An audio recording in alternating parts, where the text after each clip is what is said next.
Hi everyone, it's Emma and Shannon from Arise, and today we're here to tell you all about the exciting social studies classes that we have on offer from 26 to 27, so coming in the autumn term of 2026.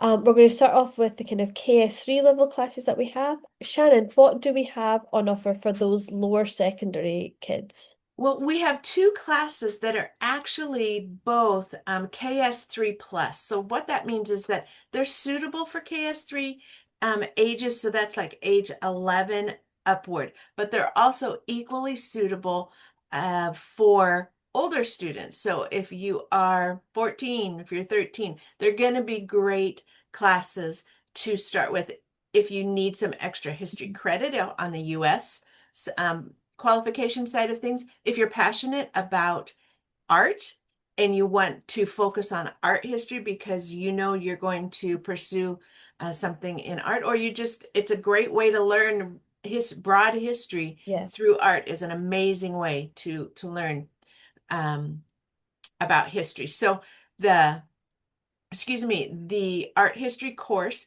Susan will be tutoring that for us, and it is year one of a 2-year course. So we've slowed it down a little bit Mhm. so that the students can really dig into the richness of it and not just speed right through it, as well as making it more approachable for those younger ages. These two classes, this class, the art history and the world geography, which is also KS3 plus, really set up the student well for the IGCSE history, which you're going to share about in a minute. Let me talk about world geography first. So with world geography, this is a class I created a curriculum for.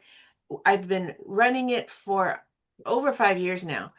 With Arise here, we have run it every year, and every year we have seen students really come to grips with like 200 countries. They end up with mapping. They learn. We go on virtual tours where they get to learn about the different countries or regions.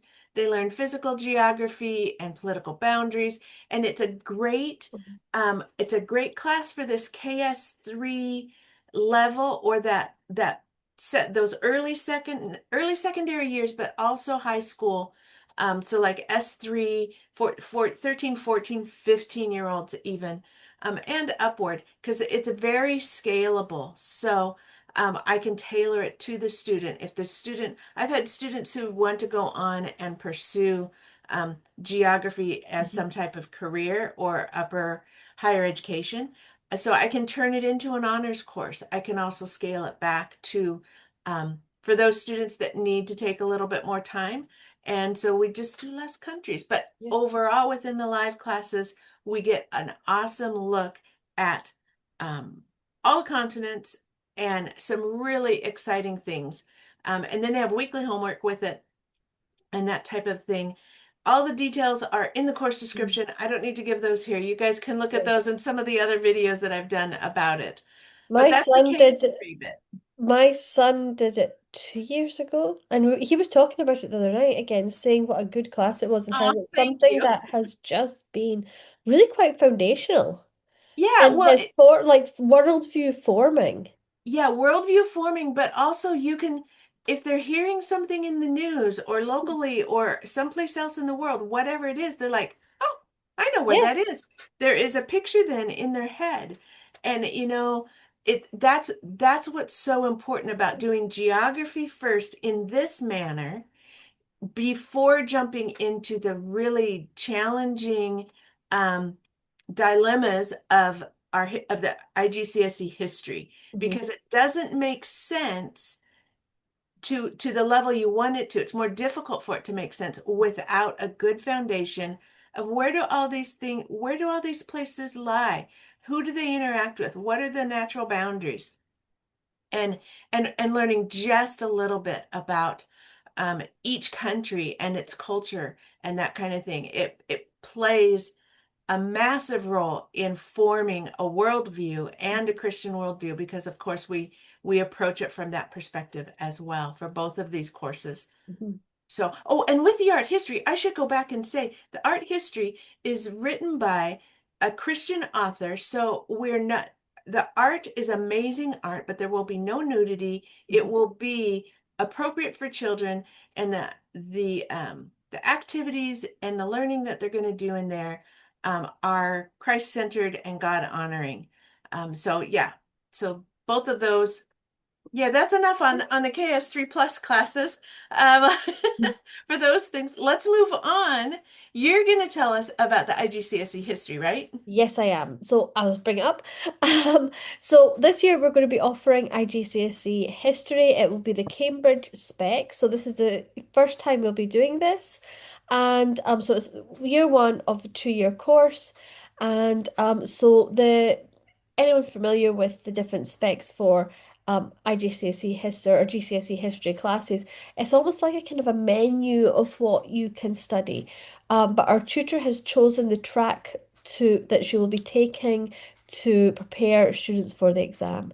So the first thing we'll be looking at is the 20th century international relations since 1919. So things like the Treaty of Versailles, the League of Nations, the rise of Hitler, the causes of World War II, then Cold War, the conflict, the tensions between USA and Russia, or the USSR as it was known then, um, Eastern Europe after the World War II. So a lot of things there that are actually quite hot topics today, Now, given the political yeah. situation.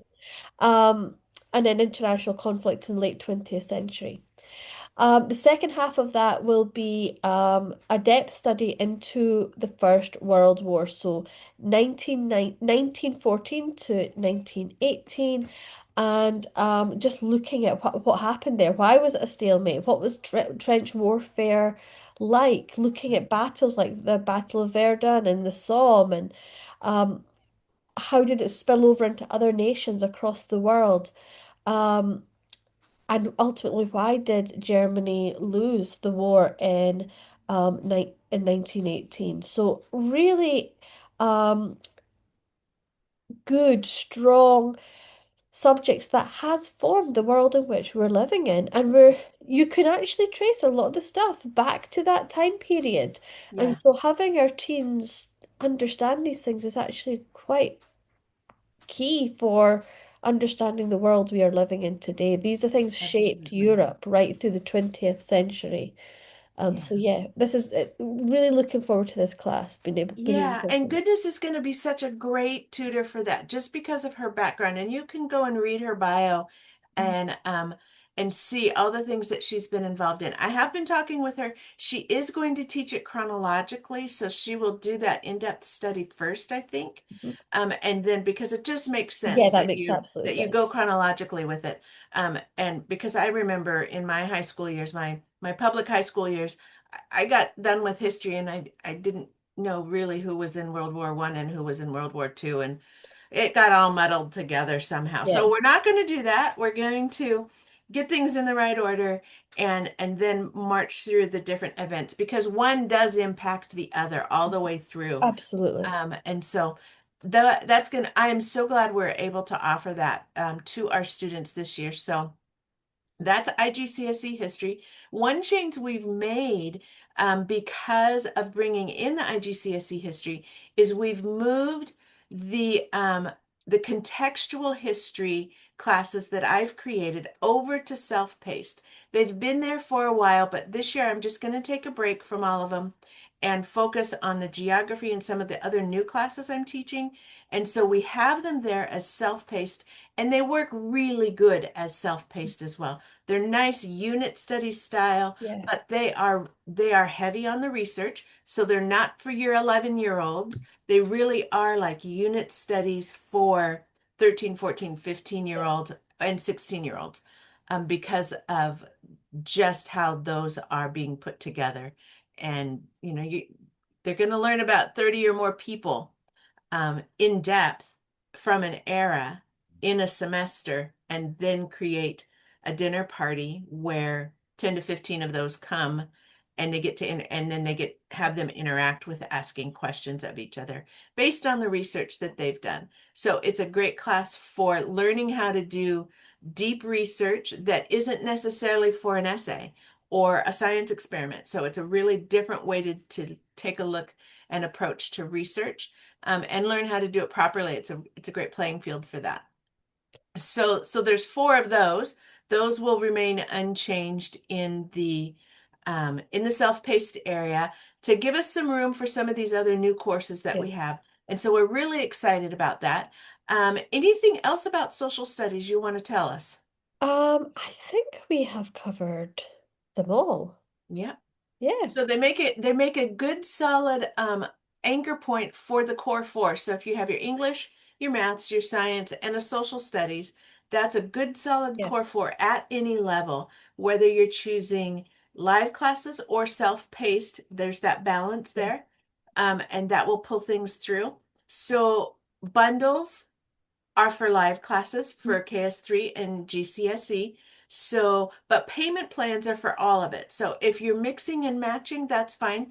We can work out payment plans for people. And remember for the live classes that 50 pounds saves your seat. And then we can start that even with a payment plan that starts, save your seat now and then start your payments in August Mhm. and that kind of thing. That way you know you've got it secure and you can go and have fun all summer.